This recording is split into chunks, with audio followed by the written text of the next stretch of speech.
Welcome to the 14th Jerusalem Conference in Canadian Studies of the Halbert Center for Canadian Studies of the Hebrew University of Jerusalem and the Israel Association for Canadian Studies on Canada in Israel in a Changing World, New Trends and Directions. I want to ask all of us to, you don't have to throw them away, but you should close them or put them on mute or put them on vibrate or whatever. I must tell you that the first time that I put it on vibration and put it in my shirt pocket, and it rang, well, it vibrated, I was sure I was having a heart attack. So, you know, do whatever you want, but I'll introduce the head table from your right to me, Yair Seroussi, Ambassador Paul Hunt, Professor Irwin Cotler, and the Rector of the Hebrew University, Professor Cohen. There should have been a longer table, frankly. And we had a number of additional people who were going to bring greetings. But when we took the very innovative approach of trying to have an opening session in 1 hour with 2 keynote speakers, it has never been it never happened in the past. So you're at a premiere of this. So all the other speakers either volunteered or were volunteered to cede the floor, but I do want to mention them. I do suggest that if you want to applaud, you don't have to. If you want to applaud, you do so at the end, because not between each one, because then we'll get into a competition of who you applaud more, and we don't want to get into that. So I would like to start with Professor Nachman Ben, and I'd like to ask the people who I'm calling on their names either to stand or to wave or both. Professor Nachman Ben Yehuda is the director of the Halbert Center and former Dean of Social Sciences. Professor Arza Churchman is chair of the Academic Committee of the Israel Association for Canadian Studies and former Dean of the Faculty of Architecture of the Technion. Professor Yair Seroussi is Dean of the Faculty of Social Sciences here at the Hebrew University. Professor Shaul Shenhav is the chairman of our conference, and he asked me to say, and I wasn't going to, but I will, he asked me to say that you should all be congratulated that your papers were accepted because the screening process was very strict. And if you were accepted, that means that it's a good paper, okay? Professor, I don't see her here, and I don't want to embarrass her, so I won't say Shuli? She is here. Professor Shuli Barzilai, who's Nachman's immediate predecessor as director of the Halbert Center for Canadian Studies. Tamima Shachar is here. Tamima is the wife of our first director, founder, Professor Ari Shachar. She's over there. And now in general, members of the Canadian Advisory Committee of the Halbert Center who came from Canada, members of the Academic Committee of the Halbert Center, members of the Executive and Academic Committee of the Israel Association for Canadian Studies, participants and guests. Unfortunately, and we really feel that, Ralph and Roz Halbert, who were supposed to be here, and who up until 2 days ago were coming, had to cancel at the last moment because of health reasons. I spoke to Ralph yesterday, and he is heartbroken that they can't be here. And he sends his best greetings to all of you and to the conference. And I'm sure that you will support me in wishing them a full and speedy recovery. Now, we won't take a vote on that because I don't want any type of opposition to this type of a resolution. I would like to invite the Rector of the Hebrew University, Professor Cohen, to greet us on behalf of the Hebrew University. Thank you.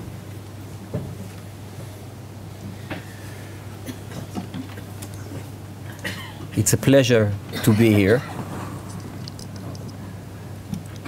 Since apparently there are 2 keynote speakers and we have just 1 hour, I'll be quite brief, but I will say this.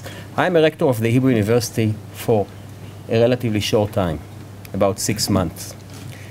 And coming to those ceremonies gives me the opportunity once in a while to review activities that I'm less familiar with.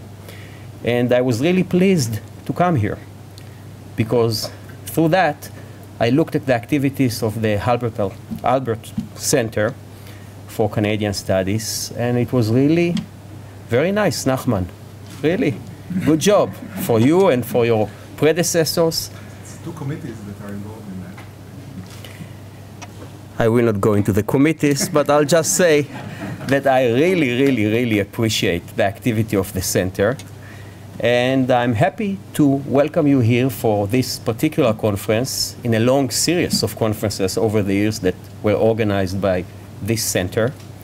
And I'm sure that it's going to be extremely interesting for you. I actually envy you for participating in it. I'll go to other ceremonies, but I'm sure you'll enjoy it. It looks like a great conference, and welcome to the Hebrew University. Thank you very much, Rector, and thank you for keeping within the time restraints. We don't take that for granted. Because you did so, and because obviously you want to learn about the Halbert Center and Israel Association for Canadian Studies, I will now speak for the next 15 minutes to explain to you what we do and what we are, and so on and so forth. I will not.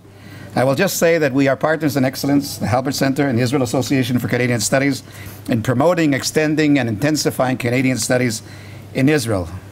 I'd like to call upon Paul Hunt, the Ambassador of Canada to Israel, a dear friend, and the latest in a long lineage of excellent Canadian ambassadors, if I may say so. Paul?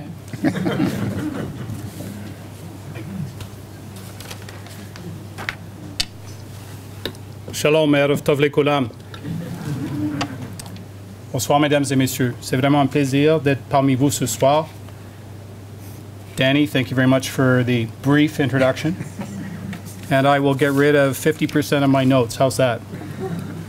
But let me just say, Professor Cohen, Professor Cotler, Mr. Seroussi, Danny, ladies and gentlemen, and I would like to acknowledge Nachman for the center and a very dear friend, Janice Stein, who will be a keynote tomorrow, and many other friends and faces that I'm familiar with.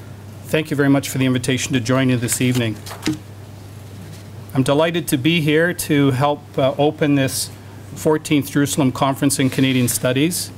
I'm very pleased to see so many students, researchers, professors, interested parties, and long-committed individuals to the Israeli Association of Canadian Studies. Many of you have traveled great distances to join the conference.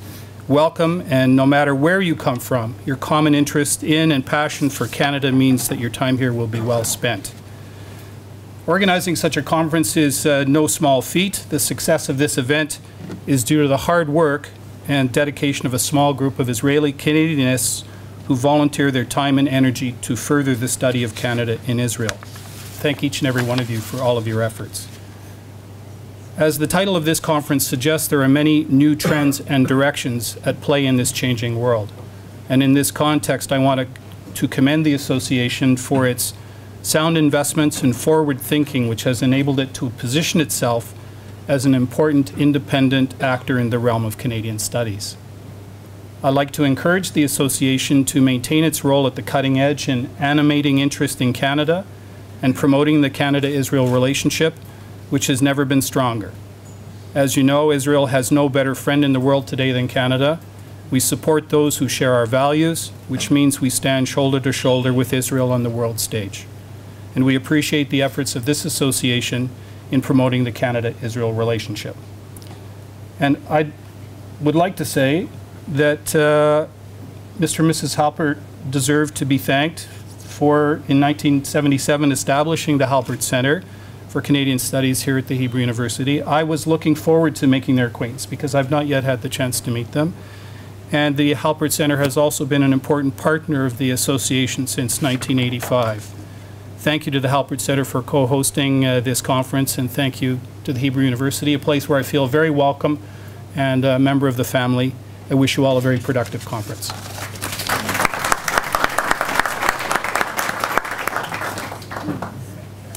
Thank you very much, Paul. The only complaint we have and the sadness we feel is that for some unknown reason, you and Pauline are leaving us next month and returning to Ottawa.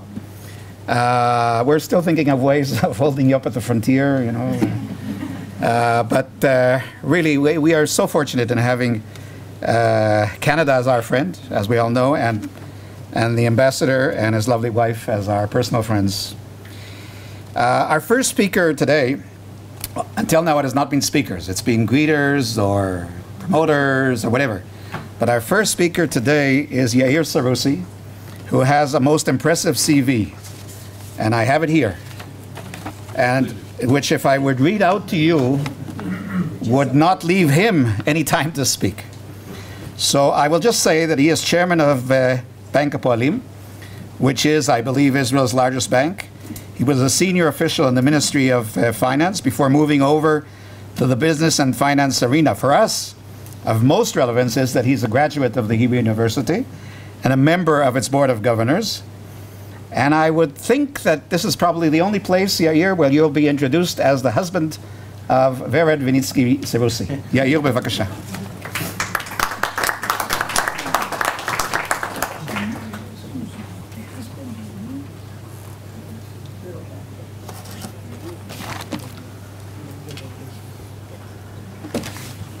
Okay.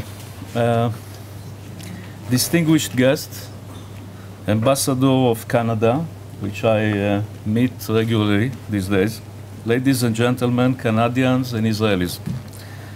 Professor Nachman Ben Yehuda, Director of Halbert Center of Canadian Studies, invited me to speak this evening, and I gladly accepted his invitation. First, because of Nachman. Some 25 years ago, we sat here in Jerusalem, me and my wife. We were a young couple planning my wife's trip to do her PhD. It was in Jerusalem. And we heard advice from Nachman, how to do your first license, how to open an account in the US. I remember it, so thank you. And, but I must say that the experience, the American experience, this trip was really a life-changing experience for us. And it gave us real perspective of the world. And looking at Israel from the outside is very interesting for Israelis. Regarding Canada, one of the world's strongest economies. Recently, I see more delegations that come here from Canada. Canadians' collaborations with Israelis in the academia and business has great potential. Recently, I met here the Vice Chairman of Bank of Montreal.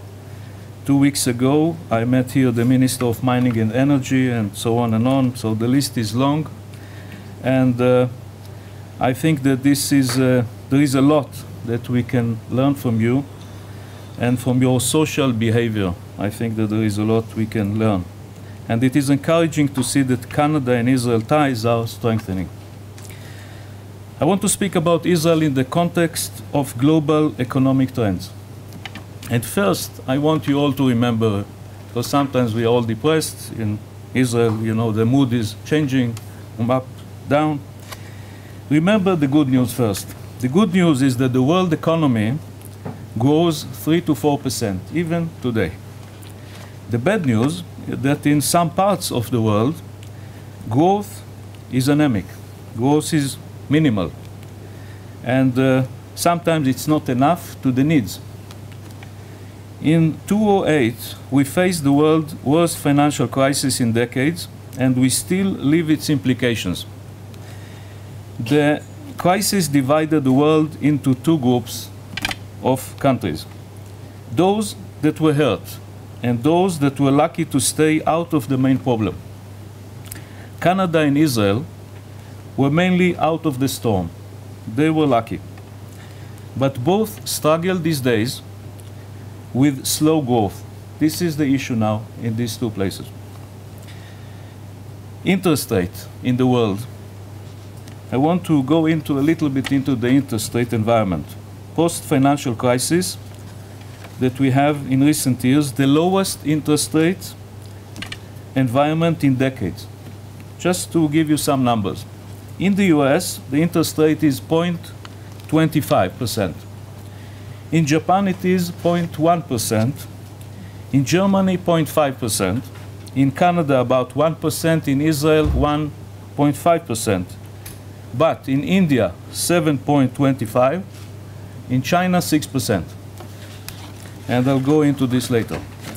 The low interest and high liquidity are the main vehicles that central banks all over the world have taken as policy measures to encourage economic recovery. But this policy is also causing distortions. Low interest rates are encouraging taking higher risk and affect investments. It inflates asset prices. In the US, this policy had some good effects. In the US, the low mortgage cost caused the increase of the sales of housing, and the construction industry start to recover. The capital markets are up. They are at the top. When you have low interest rate, money flies to high risk, high returns assets, stocks, corporate bonds, even high yield.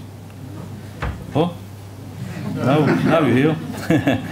Even the risky papers are sold again.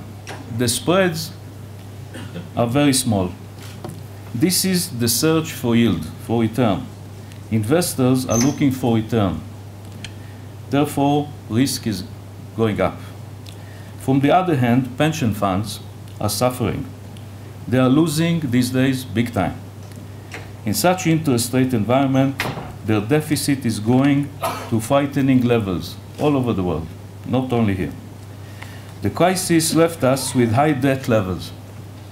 The debt moved from US and European financial institutions to the governments that had to bail them out. So we had financial institutions that had problems. Governments took over in these countries. So now the debt belongs to the states, belongs to the sovereign. The debt is heavy on the economies, and it's causing the slow recovery of the economies. The most important ratio these days became debt to GDP. The interest and liquidity are creating a problem, and as I said, the growth is slow to start. In the positive tone, I would say we can say that this financial crisis is in the magnitude of 1929. At the time, 25% of US population were unemployed. This time, the policy is different. What we call helicopter Ben-Natan, is throwing money to prevent austerity. Last point on interest rate is, it is also trigger for currency wars between nations. For example, 5 Israeli shekels were $1 a decade ago. Today, 3.5 shekels are $1. What does it mean? It means that the Israeli exporters now have a burden. It's more difficult to be profitable now for an Israeli exporter. This is why Bank of Israel reduced last week the interest rate in the country. We live in a global world, and the flows of money are moving from one place to another rapidly. And what I want to present now, I will try to rush these slides, is really to talk a little bit about the Israeli economy in that context, that you now receive this interest environment, slow growth environment. Sharon is helping me. He has a PhD. He's my assistant, and I'm very proud of him in ancient history, by the way, from Princeton. This is the interest rate environment. Guys, when we look over there between 78 to 2012, now look at what happened in 78. In 77, the end of 77, Sadat came to visit us in November. In 78, there were negotiations, and in 79, we signed the peace agreement with Egypt. This is probably the most admirable action of an Israeli politician, Prime Minister Begin, change and really signed peace, which gave us a lot. But we had to withdraw from Sinai. And because we had to withdraw from Sinai, we had to give up the oil that used to cover the needs of Israel, energy, several $1 billion worth of oil a year. And we had to move all the army from Sinai back to Israel. The cost was huge, billions of dollars. So the Israeli Treasury was negotiating a deal with the Americans that was almost signed in 1980. And then Begin said, "I'm a proud Jew." When he said that, all the Treasury fainted. Why is that? Because when they were proud, he signed a loan agreement. And go back to the interest rate, we signed, the interest rate was 1980. That's 1980. That's the peak of interest rate in the world history, probably 16, 17%. I will go to this issue later on when I'll tell you my story. Let's go to the next slide. Okay, here we just see the guys. We have here the politicians that were debating for a long time. It was very difficult to make any decision, especially in Europe. And then those that took over were the central bankers. First of all, Bernanke, and then everybody followed him. And only several months ago, it was the European Bank that made this decision. I was then in the IMF in Japan. We sat with the Germans, and I started to hear that the Germans agree to the intervention, just to keep the euro alive. In that moment is really the moment that the risk in the world market fell. And when that happened, the total markets, financial markets, started to climb. If you look at it, this was the moment, because the fear was less. Until then, people were afraid that markets will melt, and all of a sudden started to jump. This is just to show you where do we live. Every several years, we have market that goes to its peak, and then it falls. We have low interest rate, and then again, we go to the same circle. Same happened to us now. As you know, there was several years that money was very cheap, markets went up, and then destroyed again the value. Let's go to the next one. This is just to show you the unemployment rates in the world.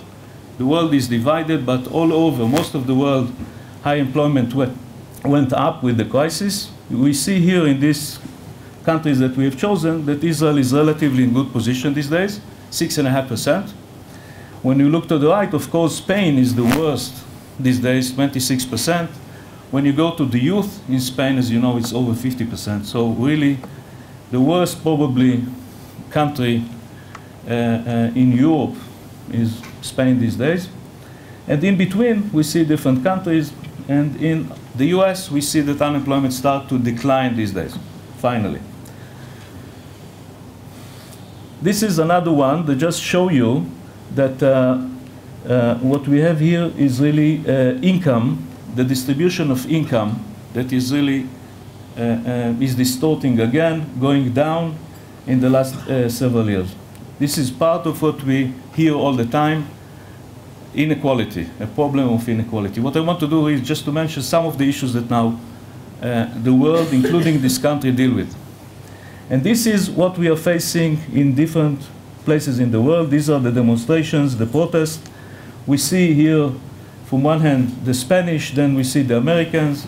Each one has its own slogans, but we also have it, of course, here in Israel. Last year it was dramatic, and it's affecting the way macroeconomics is being done. Policymakers have to review. And this is our version of the Middle East, of course. You see it, it's a combination. And we also have the political demonstrations in the region. This is really the way we tend to make graphs of everything, as you know. And when the crisis was in the middle of the crisis, people asked themselves, are we going to have W or V or whatever? What we have is, you can see it over there, it's sort of a V and then steady. Steady is a problem, no growth. This is what it means. Let's go to the next one. When we look at the world, this was really talking about,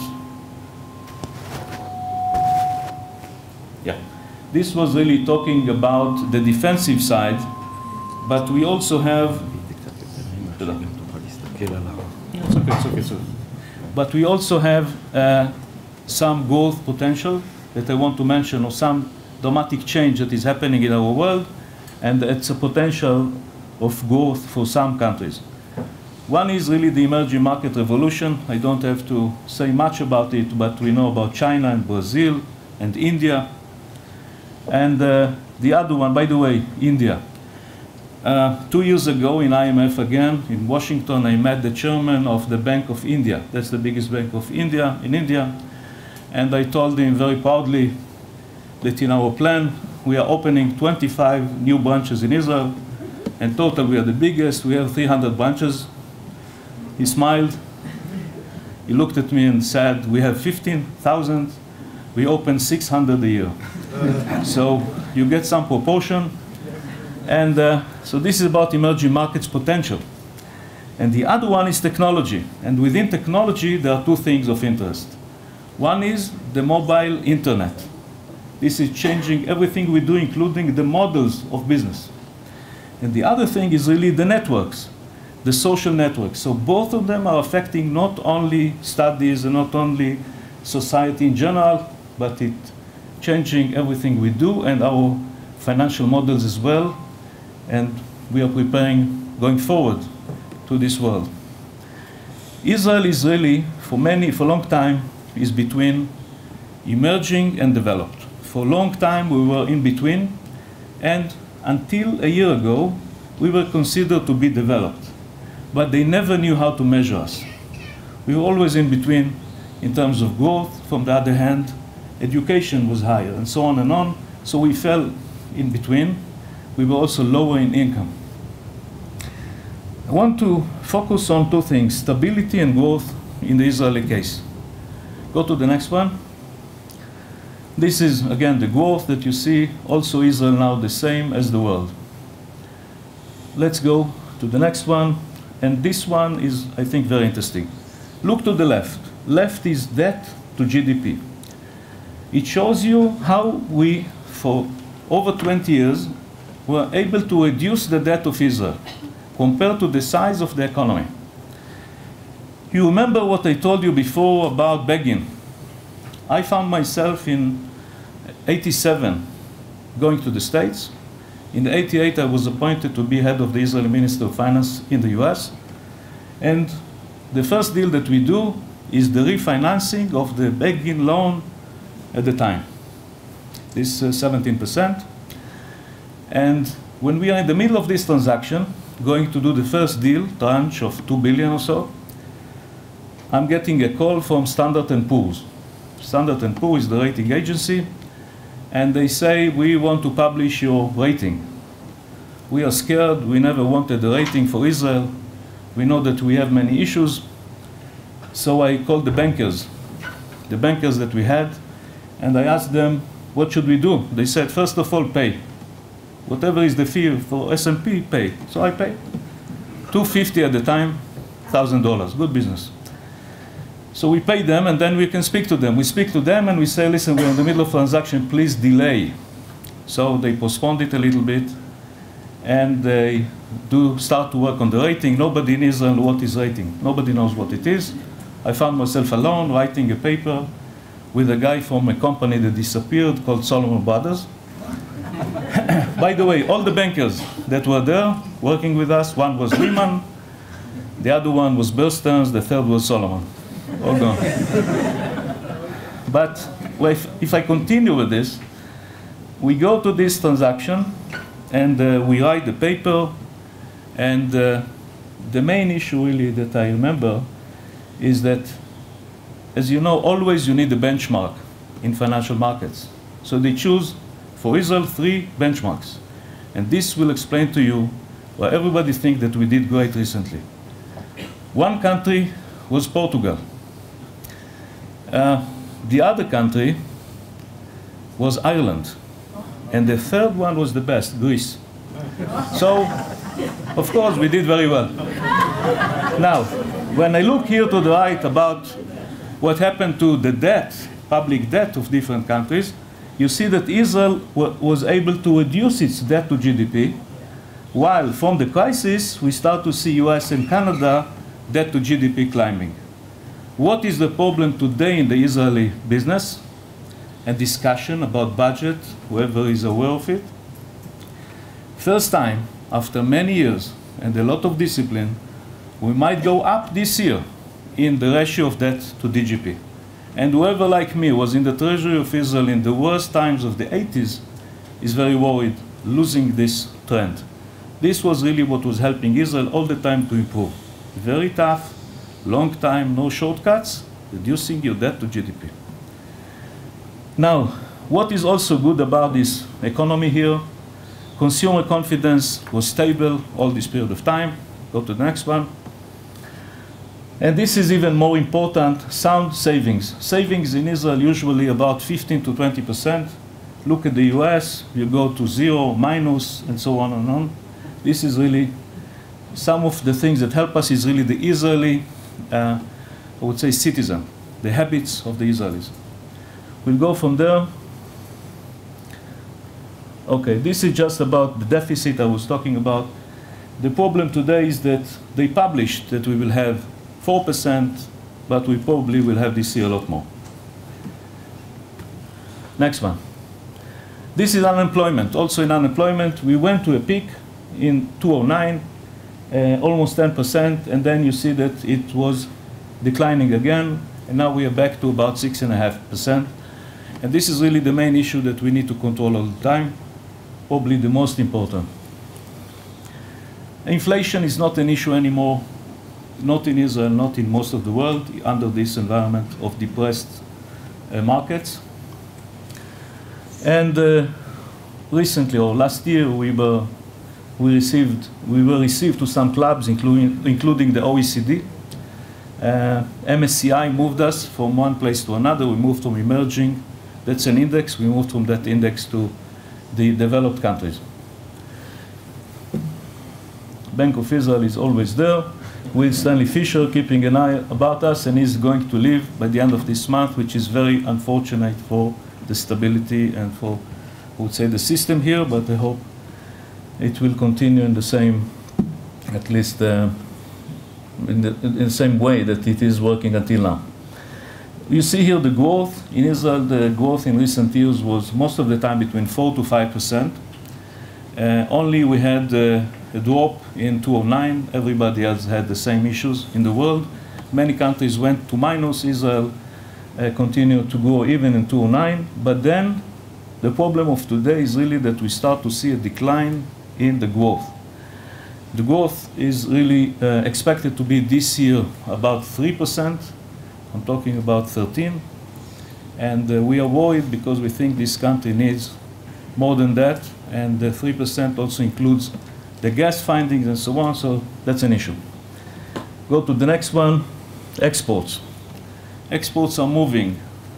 There is certain shift to emerging markets. This is what I intended before. The flexibility of a small country is really that you are able to move faster. And we were able to see some shift into the east.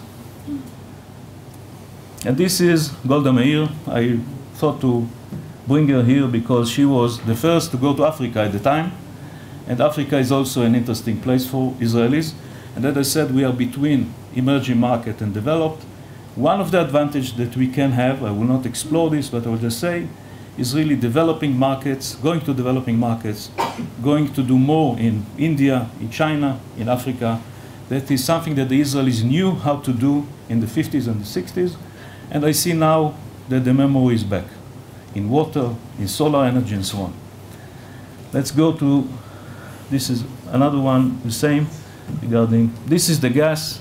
Without exploring much about it, I will just say this is huge, huge change. The dispute in Israel now is about how much the government will get and so on and on. But what's important is that we will have now fixed cost for many years. This will help the industry tremendously. This will help this country to be more competitive. And it could be also a source of export. This is now in debate because the findings are huge. The cost is big to develop, but it's also have geopolitical implications. The Turkish wants to take part of it. The Russians wants to play a part. The Chinese wants it. I mean, there is a lot of cards now on the table of the Israeli government because of the gas. Just to finalize with some issues about the potential Israeli. One is, of course, you know that science, R&D. Let's go to the next one. This shows you what we all know, that the expense in Israel of R&D is the highest in the world, 4.5%. But by the way, it's not governmental. The majority is private. This is competition, competitiveness in research. You see us over there. And this is Yossi Vardi. Yossi Vardi is the guru of technology in this country. Sold his company. Well, he was the father of the company. ICQ. And he says that the secret of Israel is really the Jewish mother. And I think that there is something, but the Jewish mother is now Korean mother, Chinese mother. But this is really, I think there is a lot in what he says. And if we go to this guy, this is Benny Landa. Benny Landa is a Canadian. And this Canadian developed, at the time, the digital printing. For 30 years in Israel, he did a company called Indigo, which really made the revolution. Benny Landa is back. He have his company 10 years. Nobody knew that he's developing a new company. And we are very good friends. And he went to an exhibition several months ago of printing. And I never saw such a phenomenon. Because he, who doesn't have yet the final product, received $1 billion of orders. Something that no one had ever for a startup. So this is Canadian. You should be very proud, whoever is Canadian here. But he's also an Israeli, so we are very proud. And he's a very good guy. And this is just because we are in the academia to show you, that's a Goldman Sachs graph. It shows in the US the differences of unemployment between those that have academic degrees, very low unemployment rate. And if we go up, climbing to having no education, the unemployment rate is very high. The same, by the way, analysis was done in Israel, and the results are the same. So there is something for the university to sell. It's also, don't be unemployed. Let's go. This is one of the major issues now in Israel, housing bubble, or just cost is going up, or whatever. This is the way we look at it from the banks. This is the credit of the banks. That's why Stanley Fischer is nervous. Look at that. It's not, the size is doubled, has doubled in 4 years because of the cost and because of the price of housing, not because of the number of people. But this is really an issue. No doubt that when interest rate will be up, there will be less investors. We assume, we know that we have at least 30% are investors in Israeli real estate, from those that take mortgages. I believe that it should be more 40 to 45%. This is really the real numbers. But I will not go into that because I want to come to the final slide. Okay. And this is really the final slide. After all these issues and all the complaints that we have, in the end, who is happy in the world? Ask OECD. And look at Israel is here. Nobody will believe it if you read the Israeli papers. And this is Canada and Denmark, which are at the top. So in the end, we stay optimistic. Thank you.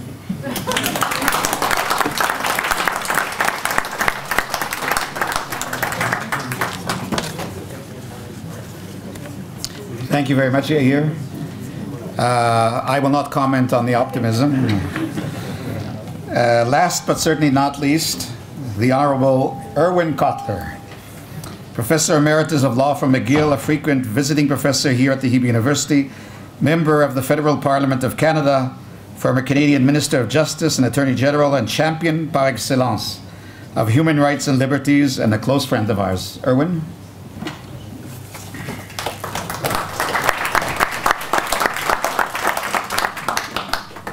Thank you, Danny. It's a pleasure to be here, to be the beneficiary, as everyone was, of Yair Seroussi's talk, which I think encouraging and inspiring is to know that there are people like Yair who are here to play such a major role in the planning and development of the Israeli economy. This also gives me an opportunity to pay tribute to our outgoing ambassador, Paul Hunt, who has been an outstanding ambassador. If there's only any good news about it, is that Canada will have him and be the beneficiary of his presence back in Canada. But you've been wonderful here, Paul, as everyone will have said. And I'm delighted to see, so many friends of the Hebrew University family. In fact, being able to share with you a few remarks is for me a moving experience, because the Hebrew University for me was very much my home at critical points in my life. I was here as a student during the Six-Day War. I was here as a visiting professor, among other things, during the Iraq War. I actually was here during the Hezbollah War. In fact, one of my friends once told me since I was here, each time there was a war, tell us when the next time you're coming, we won't be here. But it also reflected the reality, of the Israeli experience.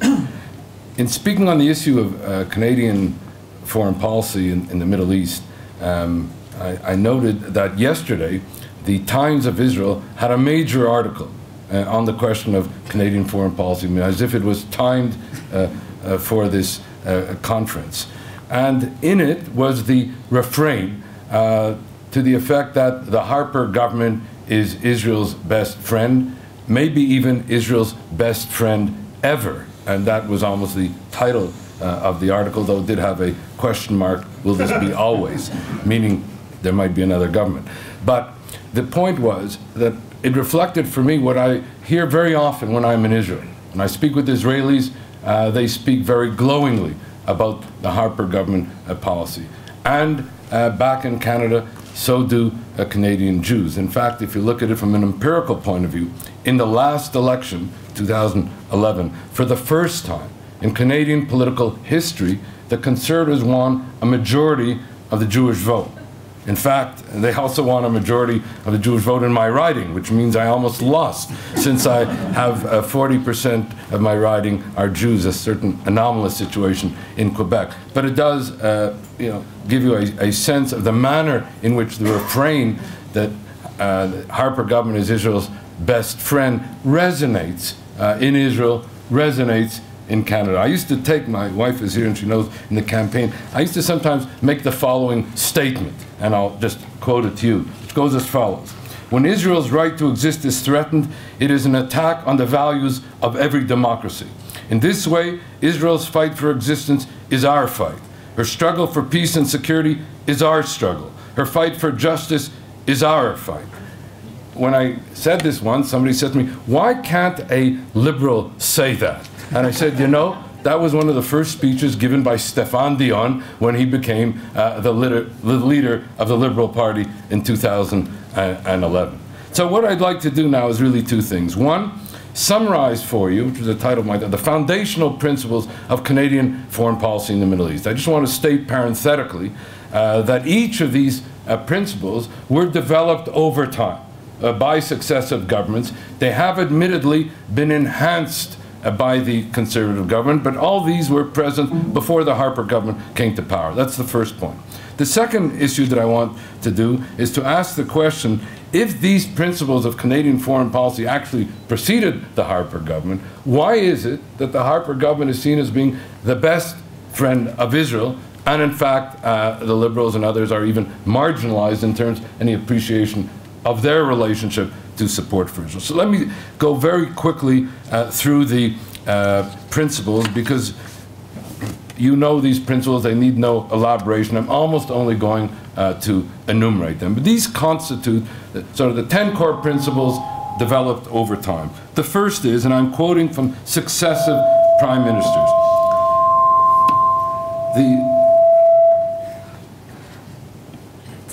That's the musical interlude. Okay.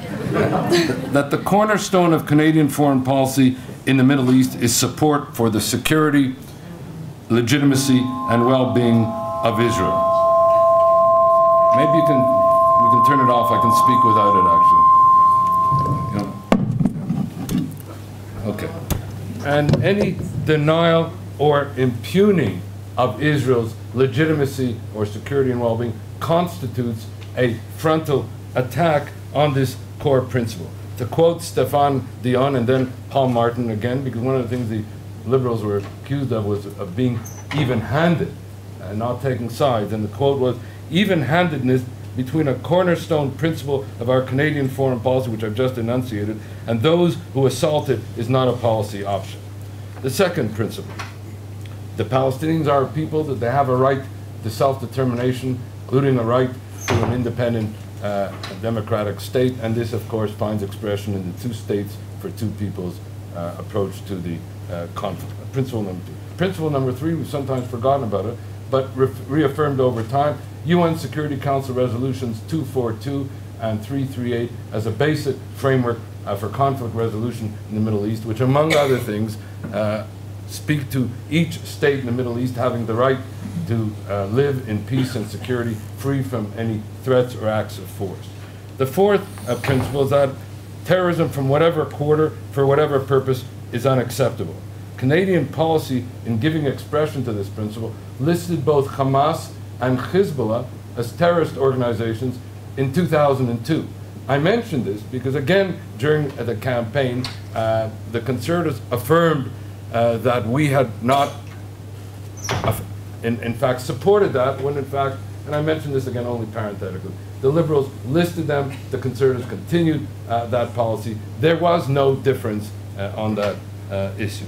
Principle number 5, the combating of racism, hatred, anti-Semitism, including in particular state-sanctioned incitement to genocide, also a cornerstone of our policy. In fact, this was included in the Liberal speech from the throne expressly in 2005 in that regard. Principle number 6, support for democracy, human rights, good government, and the rule of law is a basic framework position with respect to Canada's overall approach to Mideast policy. Principle number 7, the importance of fairness and integrity in our international institutions. In particular, number 1, the fact that the UN regrettably was singling out Israel for differential and discriminatory treatment in the UN Human Rights Council, in the UN General Assembly, etc., and the major human rights violators were enjoying exculpatory treatment. Here I want to say that the Conservatives dramatically changed the policy here. Under the previous Liberal and Conservative governments, both the Mulroney government and the Chrétien government, the Liberal government, both governments regrettably acquiesced in this policy of the singling out of Israel for differential and discriminatory treatment at the UN. The Liberal government, under which I served with Paul Martin, began to change that policy. In fact, we developed a policy which said we will no longer indulge, acquiesce, or in any way partake of this policy at the UN. The Conservatives have taken the position that they will oppose all those resolutions which have the effect of singling out Israel for differential treatment. So those are the basic 7 principles. 3 others were added very quickly. One was Iran as constituting a danger to international peace and security, to regional and Middle East stability, and increasingly and alarmingly so to its own principle. They could say principle number 8. Principle 9 was that of bilateralism, and in particular enhancing our bilateral relationships with Israel in matters of trade, investment, security. This conference is an example of that particular relationship. And finally, because it's developing right now again, the idea that Security Council Resolution 242 called for a just resolution to the refugee problem. Canada became the gavel holder with respect to Mideast refugees as a result of the Madrid conference. The Liberals introduced a motion that any discussion of refugees in the Middle East should include both Jewish refugees from Arab countries as well as Palestinian refugees. And just as we are meeting here, the Foreign Affairs Committee in the Canadian Parliament has now undertaken for the first time hearings on the matter of Jewish refugees from Arab countries, something that has been done in the US, Italian, and UK parliaments and the like, but is now taking place in Canada. And so I go to the second part of my remarks and the concluding part of my remarks. And so the question arises, if these are 10 foundational principles of Canadian foreign policy in the Middle East, and if they actually even preceded the assumption of power by the Harper government, how do we account for the fact that the Harper government is considered to be Israel's best friend, indeed Israel's best friend ever? Let me close with a number of considerations in this regard as a kind of background for this. Number 1, for the Liberals, support for Israel is characterized as a cornerstone of Canadian foreign policy in the Middle East. For the Conservatives, it is seen as a central pillar of their foreign policy as a whole. That is an important distinguishing feature. Whereas Canadian foreign policy with regard to the Middle East had other aspects of that. The responsibility to protect doctrine, support for the International Criminal Court. I can go on and on. For the conservatives, support for Israel is a fundamental and almost pervasive principle with regard to Canadian foreign policy in the Middle East. Not just one of a number of principles, and maybe even central, but the principle. Two, the positions of the conservatives have been much more demonstrative and assertive in their support for Israel. For example, as you know, in November, Foreign Minister John Baird went to the United Nations to oppose the Palestinian Authority's attempt to secure, at that point, observer status at the UN. Now, the Liberals took the same position as did the Conservatives. But John Baird not only took that position on behalf of the government, he went to the UN and made a major speech. And then that message was trumpeted, shared, and in fact, one would hardly know that the Liberal government shared the position. The Liberal Party shared the position that was in fact so affirmed so effectively by Baird. Another example, on Baird's recent trip to Israel, he visited with Justice Minister Tzipi Livni in East Jerusalem at the Justice headquarters and had coffee with her, as he said, and that became a major front page story. I looked at it almost with a certain bit of amusement. As Justice Minister, Tzipi Livni was my counterpart, and I also met with her in East Jerusalem in the Justice Ministry headquarters. But it never became an issue. This time it became an issue of yet another manifestation of demonstrable conservative support for Israel, as distinct from something that, you know, could have taken place and indeed did take place, let's say, 8 years ago. Also, the closing by the Canadian government of the Iranian embassy in Canada and of the Canadian embassy in Iran was very much, again, framed as being part of the overall conservative support for Israel. Whereas that position, you know, had its own validity for a variety of reasons. Ironically, I just want to state here parenthetically, but not unimportantly, the Liberal position with regard to Iran has always been ahead of the Conservatives' position. We were the first to call for comprehensive sanctions in the face of the nuclear threat.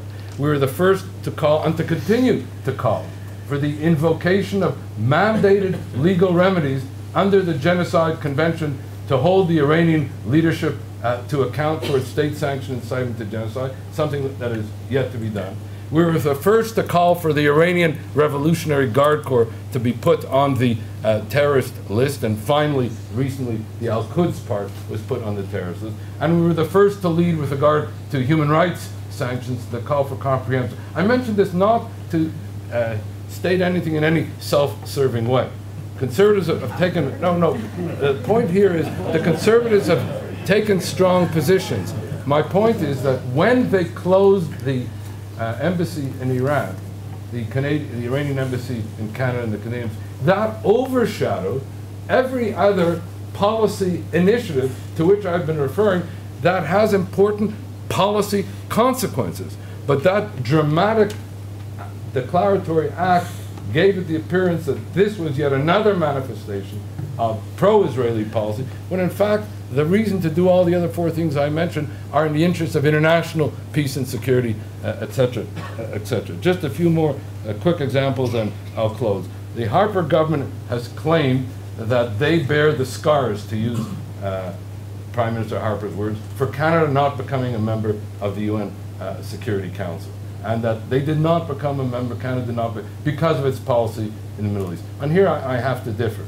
I think that Canada did not become a member of the UN Security Council because of the fallout from its other policies or lack of policies, be it with regard to Africa, etc. And I can go into that. But the point is, if you really care about Israel, and I believe that the Conservatives genuinely care about Israel, have a principled policy toward Israel, at the same time, as I told them, I'm not saying anything here that I've not shared personally with the Conservative leadership. If you care, you would not say that we've lost the Security Council seat because of our position on Israel. Because when you do that, you undercut support for Israel amongst Canadian public opinion as a whole, which would like to see Canada on the Security Council. So I think that perhaps was an unnecessary, gratuitous comment. In the matter of bilateral relations, I have to say that here the Canadian government has enhanced bilateral relations with Israel in all the areas in which I've mentioned. And here again, you have the importance of sort of demonstrative acts. When the Herzliya conference took place, both Baird came and Flaherty came. I can go on. I think about 8 visitors of the Conservative government have paid visits to Israel in the last 2 years, each one of which was accompanied by appropriate fanfare that resonated back as well in Canada. So you have a situation here where there is a kind of reinforcement of the fact that the Harper government is the best friend of Israel, both amongst Israeli Jews and amongst Canadian Jews, but the fallout elsewhere in the Canadian public is something that one needs to consider as well. Let me just close by saying that I fully support the principles that underpin the present government's policies with regard to the Middle East, and I also believe that they do undertake that policy for principled reasons. At the same time, I would be remiss if I did not say that regrettably it is sometimes given an unnecessary partisan character, as when the ministers would say, if you really care about Israel, you have to vote Conservative. Or if you really care about Israel, you have to support the Conservative Party.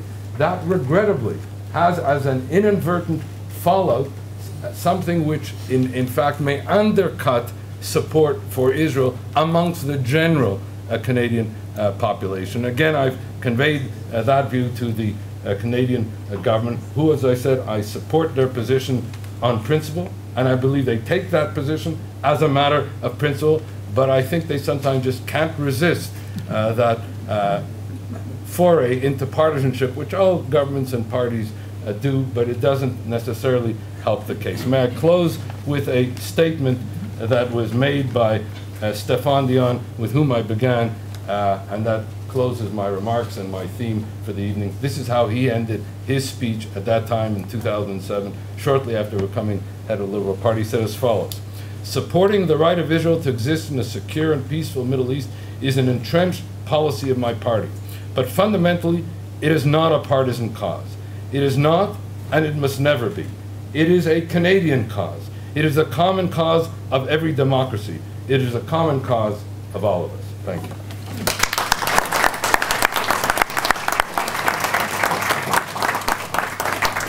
Thank you very much, Irwin. May I suggest, is there a lottery here now or something? Right. Ariella wants to close. No, she wants to have the last word.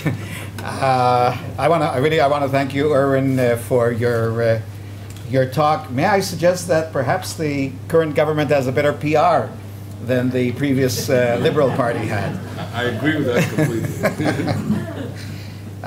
This brings an end to the opening session of the 14th Jerusalem Conference in Canadian Studies. I want to thank all our speakers.